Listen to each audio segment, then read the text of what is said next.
I'm going to tell you how to achieve what has become known by filmmakers as the film look. I will be using FiLMiC Pro as my tool to create a cinematic film look with my smartphone. I'll also clear up a few misunderstandings about exposure settings and what is or isn't essential to create professional-looking video. One of the reasons I started using my smartphone to shoot an Amazon Prime TV series is the speed factor. Before I shot Silent Eye on Samsung smartphones, I shot a web series called Cosmos with a 3-person camera crew and a Blackmagic Pocket Cinema camera. While for Silent Eye I carry the kit around in one bag, for Cosmos we needed a truck.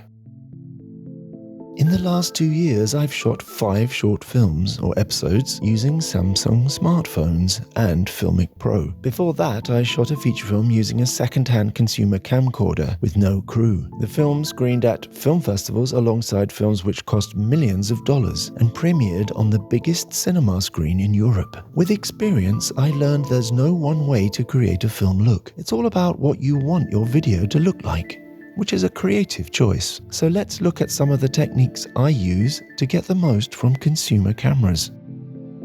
During the last 20 years or so, digital video has become a more and more convenient way to shoot films. The problem is, while we still call it a film is no longer part of the process. Meanwhile, most filmmakers insist physical film has certain qualities lacking in digital video, which they want to keep. While it's pretty much impossible to replicate film exactly, the aim is to get as near as possible. In the early days of digital video, there was a clear difference in quality, but in recent years, digital video has closed the gap on film to the point where most films and TV shows are now shot on high-end digital cameras. But why would we want to make digital video look like film anyway? For about 100 years, all cinema was made entirely using physical film, or, to use a technical description, a strip of transparent plastic film base coated on one side with a gelatine emulsion containing microscopically small, light-sensitive silver halide crystals. Meanwhile, digital video is an electronic representation of moving visual images in the form of encoded digital data. Filmmakers like Christopher Nolan and Quentin Tarantino insist the film look cannot be replicated digitally, and one should not even try. Their love of film stems partly from a romantic idea of what cinema is, including the idea the best place to watch cinema is in a cinema. They'll also insist film is simply better quality than video. One major difference between analog, like film or vinyl for music, and digital media is a thing called compression. Digital media files need to be small enough to be usable. This is achieved by removing information, or, in other words, compression. Removed information shows up in things like banding of the image. Rather than smooth light to dark gradation, you get visible blocks of sudden change. While digital video is composed of a grid of pixels, film is made from randomly shaped crystals of chemicals. Both pixels and crystals can become more visible if the exposure is pushed up. This is called noise in digital video, while in film it's called grain. Both noise and grain can be a problem, or they can even be desirable. In fact, both grain and noise can give your image some texture. Again, it's a creative choice. It depends on what you want and how you look to achieve it. To help your video look more like film, it's best to keep video noise to a minimum. To do this, with FiLMiC Pro, you need to set ISO at about 100 or less. Now, open FiLMiC Pro, open Manual Controls. Move the exposure wheel to set the desired shutter speed. Click on the shutter speed to lock it.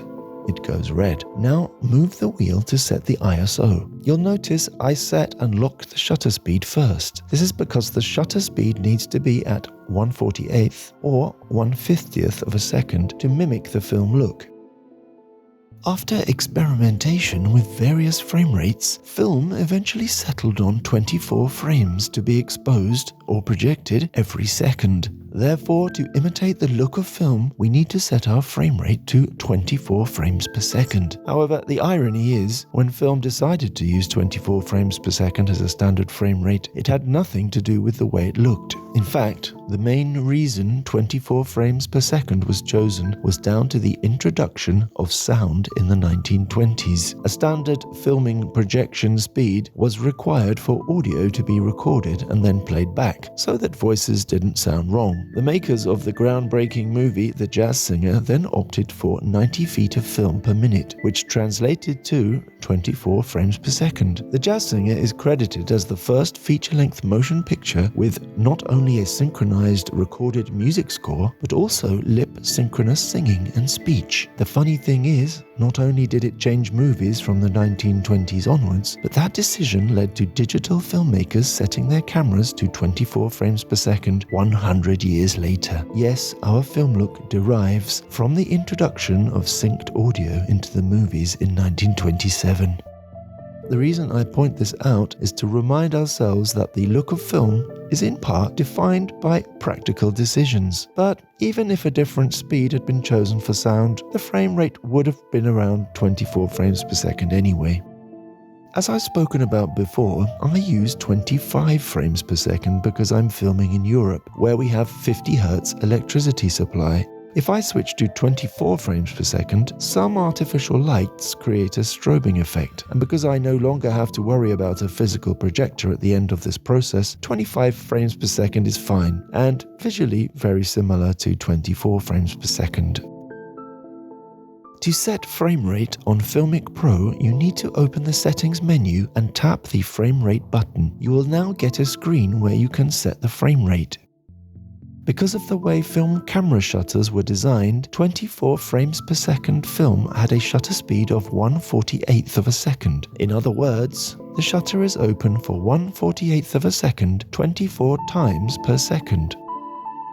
Why is shutter speed so important for the film look? Well, shutter speed controls the amount of motion blur we see in the frame. It also controls the amount of light allowed through the shutter per frame. But if we want to mimic the amount of motion blur we see in film, we need to keep our shutter speed at 1/48th. On the other hand, if you're shooting at 25 frames per second, then you would choose a shutter speed of 1/50th. If you are filming in the United States, your electricity supply will be 60 Hz, so to avoid strobing you'd have to film at 30 frames per second. However, choosing a 1/60th shutter speed means you start to lose a little bit of that film look motion blur, and with less motion blur, your video starts to look a little bit less like film and a little bit more like video. We're talking about small changes, so perhaps it's worth testing for yourself anyway.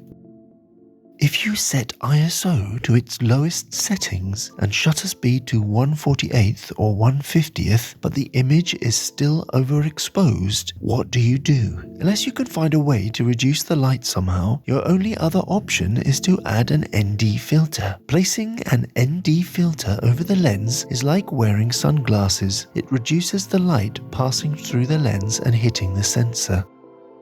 Why is motion blur important to the film look? Motion blur is when the image or parts of the image move across the frame and create a blur. You've probably seen this in your photos when someone moves and a part of their body is blurred. Remember, each frame of a video is motionless, like a photo. So when something moves while the shutter is open, a blur is created. Now, while in a photo, this is generally undesirable, in a film or video, the effect is to smooth out the image, so it's easier on the eye. If you try shooting video with higher shutter speeds, the edges of the objects start to look clearer, but harsher.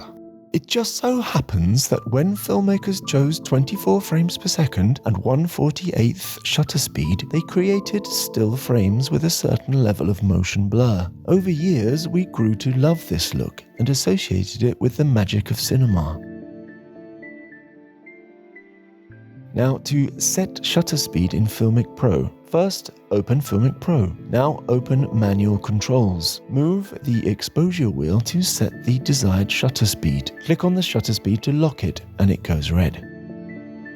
To make sure your shot is as close to a correct color as possible, use the white balance tool in FiLMiC Pro. Importantly, make sure to have the white balance locked during the shot.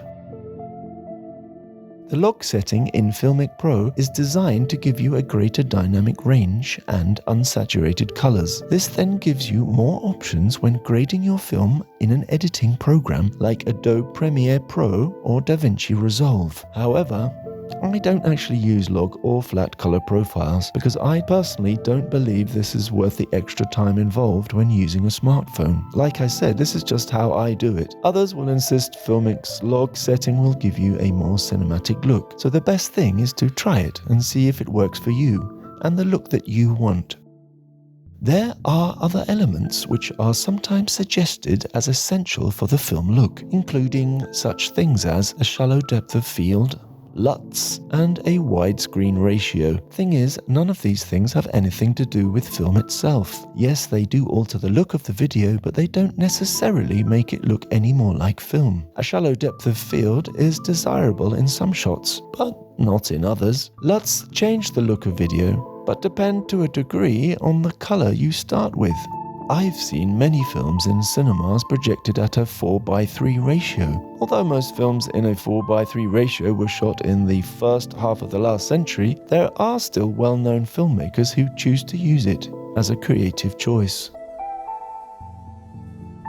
So that's how I set up to shoot with FiLMiC Pro to get a film look. However, that's not the end of the story, as I adjust the color and tones in Adobe Premiere Pro and After Effects, but I'll cover this in another video. So that's it for this video. If you enjoyed it, please like and subscribe, and I will see you in the next video.